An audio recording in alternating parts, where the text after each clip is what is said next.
The Annex is a production of the Queen's Podcast Lab. For more, visit queenspodcastlab.org.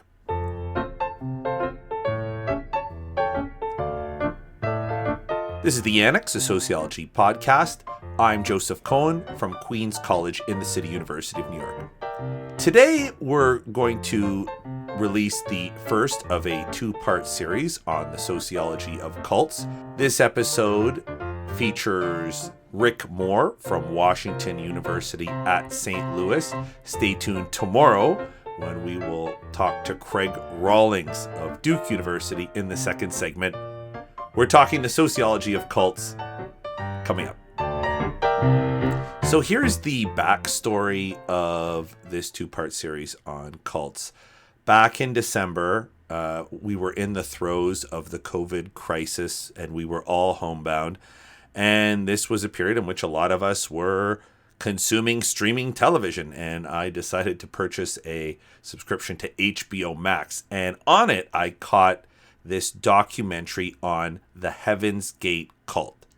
The Heaven's Gate cult is a story that many of us who lived through the 1990s remember.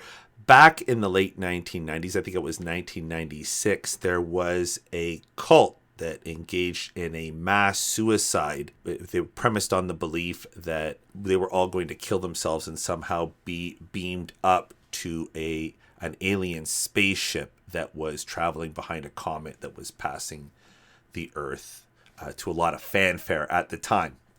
The Heaven's Gate cult was disturbing in its own right, kind of like the Jonestown suicides or any type of gruesome event. But what was unique was that it was happening in the internet age, and this particular group that committed mass suicide had an internet presence, and it was the first time, I think, that regular people could hear about a disastrous cult suicide in the news and then be able to go and look up the group and read their literature because the group had a website. In fact, it still maintains a website to this day.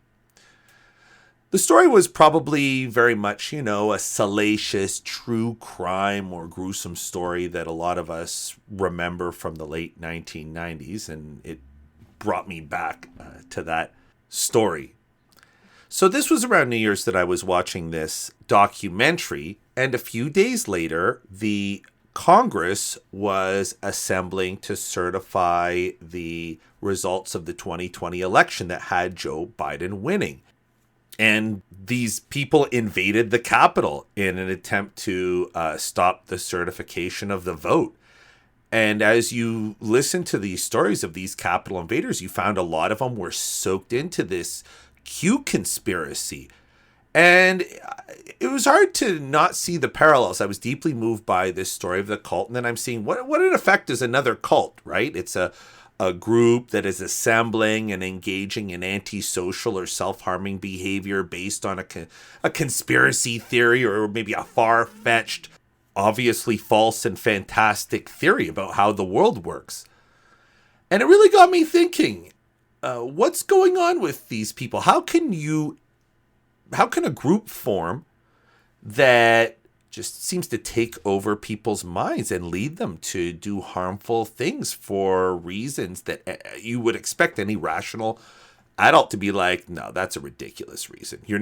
If you kill yourself, you're not going to hitch a ride with aliens traveling behind a comet. And no, probably Joe Biden isn't the head of a satanic cult and Donald Trump isn't going to stop them from eating babies with George Soros. Like, these are insane ideas. Where do they come from? Well, luckily, I'm a sociologist and I have this show. And I thought, you know what? This is the perfect vehicle for asking these types of questions and sating my curiosity. So I put out a call on Twitter asking about the sociology of cults and had an interesting exchange with was Rick Moore. Now, Rick is a sociologist of religion, and he was able to explain to me how the field of sociology sees cults. And Rick sat down with me and he sort of educated me on the basics of the social of religion, and I learned a lot, and that's what we're going to be discussing in this episode. And eventually with Rick's help, we sort of sharpened the research question and found the perfect expert to get right to this question. And that guest, Craig Rawlings, will be featured in tomorrow's episode. So here's the first discussion. Rick Moore from Washington University of St. Louis, Cults, episode 1 of 2. We are here with Rick Moore from Washington University in St. Louis. Rick is a sociologist of religion. Thanks for joining us, Rick. Thank you for having me. Let me start off. When I started doing my research on the sociology of cults, I found that there wasn't much literature, and that kind of boggled my mind, because I thought, well, there must be tons of sociologists who are studying cults, but I can't find anything. Why can't I find recent sociological research on cults? Yeah, that's a great question. And I think people think about that all the time. So a couple of years ago, I was at Cornell University and I was teaching an undergraduate class in the sociology of religion. And the last week of the class was an opportunity for students to kind of, they got to pick what we want to study. And I didn't include anything on what would be called cults in the course. And so we get to the end of the course and people are like, I want to study cults. Like, it was unanimous, right? Yeah. And so I think there's this kind of assumption that this is something that sociologists and sociologists of religion and maybe religious studies scholars spend a lot of time on. But it turns out that cult, especially in the vernacular, is a very loaded term, right? Yeah. So like, you don't generally call something a cult and mean that in a positive way. Yeah. So it turns out that while sociology has used the term cult within its history, that use of it maybe wasn't the most productive. So it goes back all the way to the sociological greats of Max Weber and some others who then kind of were trying to develop typologies for religious organizations. Mm-hmm. So they kind of, Weber and his successors, kind of what developed was an idea of a church sect cult typology, which is basically churches are established religious bodies. So think the Catholic Church, think maybe brands of Islam or in Muslim countries. Cults would be on the opposite end of the spectrum of being more in tension with society, right? So it's like they're religious groups, but they're not the ones in charge. They're not the ones that go with all of the norms. And sects, someplace roughly in between. So there were startups, basically, religious startups, kind of. Great way to put it. Yeah, exactly. Okay. Religious startups. I think over time, sociologists started to realize that for the most part, this kind of differentiation, this analytical differentiation, wasn't necessarily the most useful. And it wasn't necessarily helping us to understand religious life all that much. Not to mention, this church sect cult typology is also very Christian-centric, right? So in this, a church is any religious body that is kind of established in society, whether it is a Christian church, whether it is Islam, whether it is, Hindu, etc. So that also, its history is very much bound up in kind of the history of Christianity and the scholars that were studying it. I'd say that's part of it. Why you don't find a lot is because the analytical part of it isn't quite as useful. Yeah. So just to sort of review, what you're saying is there is sort of an older sociology of cults, but when we see cults mentioned, what they're thinking about in particular that distinguishes a cult is like how mainstream and well-established it is. And so at the beginning of, or in early social religions, when people were talking about cults, they meant sort of any new religion. It could be a very mainstream sort of new form of Christianity that most people would find, not remarkable, or it could be an extreme cult, what we typically think of when we have cults. That's the old way of thinking, is what you're telling me.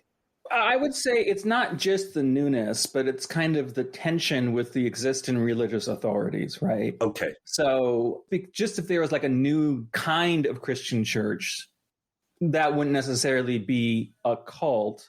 But if there's a new kind of church, an example would be the history of the Latter-day Saints, the Mormons, right? Okay. In the 19th century, blending elements of traditional Christianity with additional beliefs and practices that were rejected quite violently often by established religious authorities and people. That would kind of be more this kind of older definition of a cult. Okay. And you see over time how the Church of Latter-day Saints, the LDS Church, as it's known, kind of transitioned from being in high tension with society to over time less and less tension with society. And you might say that today it is a church in this church sect cult sense.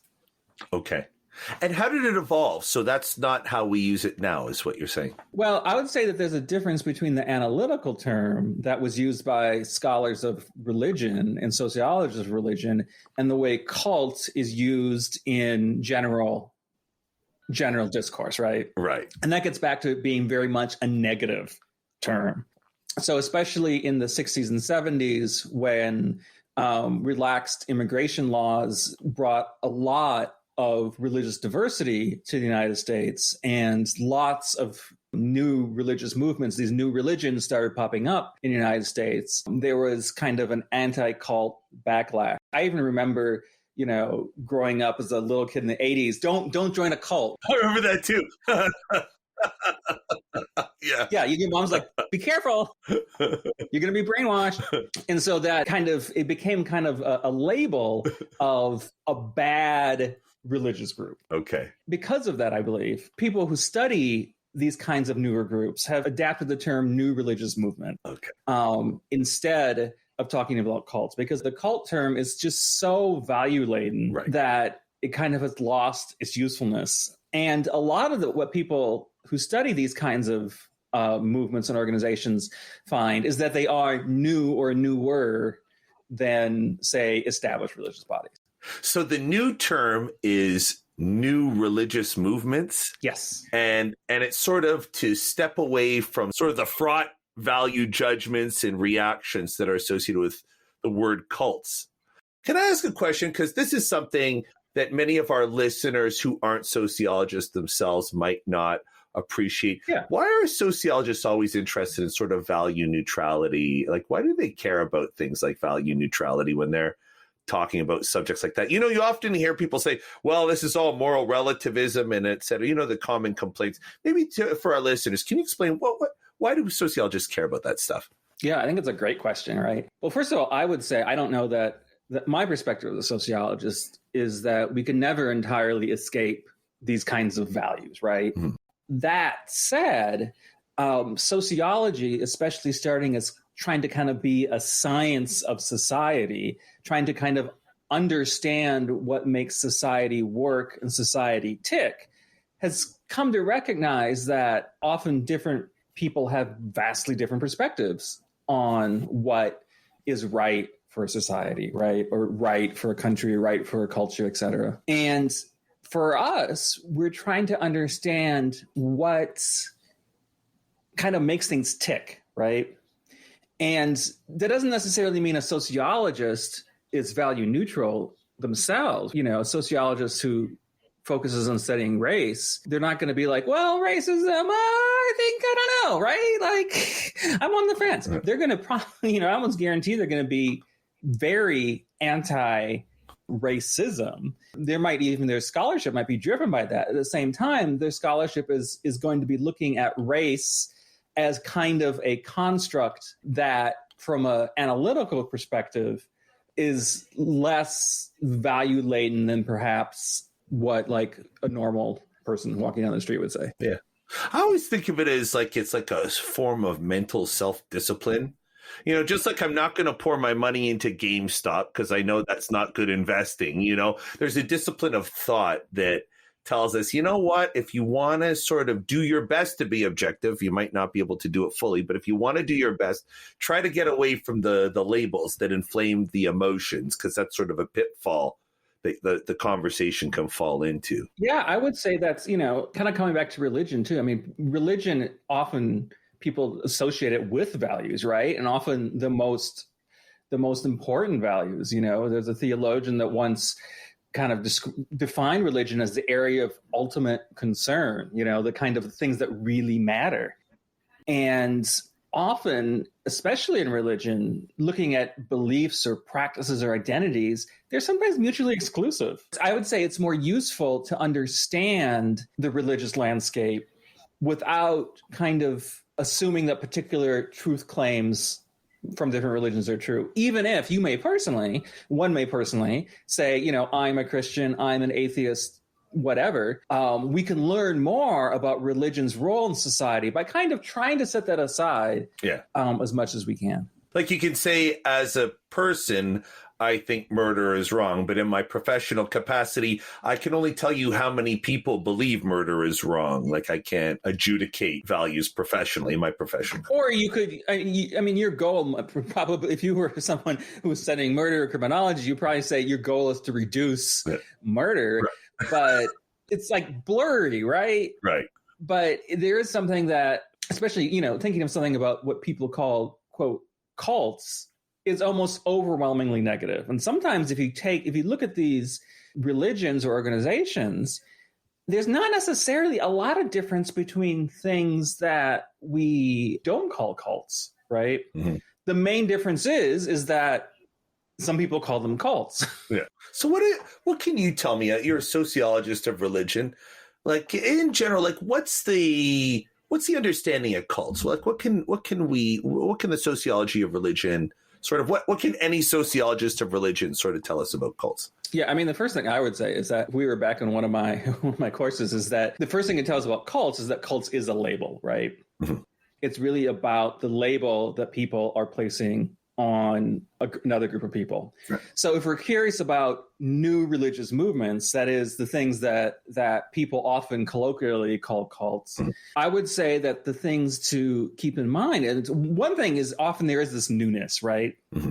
So while even things like Scientology, which, kind of came about started kind of more in the 50s, isn't new as in last year, there's a newness in comparison to religions that trace their history over, thousands of years, for example. And that newness can have consequences, right? Sometimes that newness means that there is kind of a charismatic type leader, mm-hmm. someone who kind of draws people in. And then that newness can become a challenge if the movement survives long enough, that leader eventually, as we all do, passes on. And then how does that as an organization continue once its original leadership is no longer there? Mm. So I would say that those are the kind of the main things that we have to think about these new religious movements are that they may be new, that they may have charismatic leadership, but most of all is that they have this label that people put on them. So this is interesting because what I'm gathering from you is that when I'm expressing an interest in cults, I might not be interested in new religious movements per se, but rather some mechanism that occurs in some new religious movements and other types of organizations. Like you're telling me that, or what I'm gathering from you is, there are lots of new religious movements that might not pique my interest the way, Heaven's Gate does, or some insane, sub-community, in the sense that I'm not really interested in the organization around a religion, but I'm probably looking at the mechanisms by which people, become convinced to do things or become sort of incorporate odd or extreme beliefs. And that if I'm looking at the study of religion per se, I might be misfocused. And what I should be doing is taking a look at like the mechanisms that occur there that are developing the outcomes that I'm interested in. Does that make sense? Yeah, I might ask you, why are you interested in Heaven's Gate and not the Amish? Right. See, that's interesting. What's really interesting about cults is to see a community of people develop these types of non-mainstream or extreme beliefs that could even work against their well-being, that can even serve to harm them, but for some reason, and they can adopt beliefs that you would look from the outside as a regular member of society and say, wow, how could you get that far along? It's so far out of the mainstream. So it's probably belief formation that interests me, like the sort of non-mainstream belief formation, or even sort of like the harmful, I mean, like the Durkheimian stuff, right? Like the altruistic suicide and Right. and that type of stuff. I would say that a person would have to be careful just associating belief and religion. While often beliefs are a very important part of religion. I mean, first of all, trying to say what religion is itself a rabbit hole and whatever. Right. Generally speaking, I mean, religion often involves beliefs, what you think. It often involves practices, what you do. And it often involves identities, who you say you are, right? Yeah. And these things don't necessarily even have to line up in ways that we would call logical or expected. So I would say too that part of maybe what you're interested in is not just beliefs, but people are members of a social group, right? It becomes an identity that is who they are, and that regardless of beliefs often plays a large role in perhaps why people might become members of groups that then, like you say, encourage them to do things or act certain ways or believe certain ways that we might perceive as against their self-interest. You've been listening to the Annex, a Sociology podcast. Thank you to Rick Moore from Washington University, St. Louis. This was the first of a two-part series on the sociology of cults. Join us tomorrow when we talk to Craig Rawlings of Duke University about belief system formation. We're on the web, theannexpodcast.com, on Twitter @Sociannex, and on Facebook, the Annex Sociology Podcast. Our production team is headed by Lisette Moreno.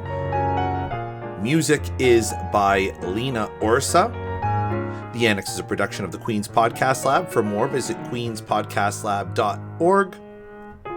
I'm Joe Cohen. Thanks for listening.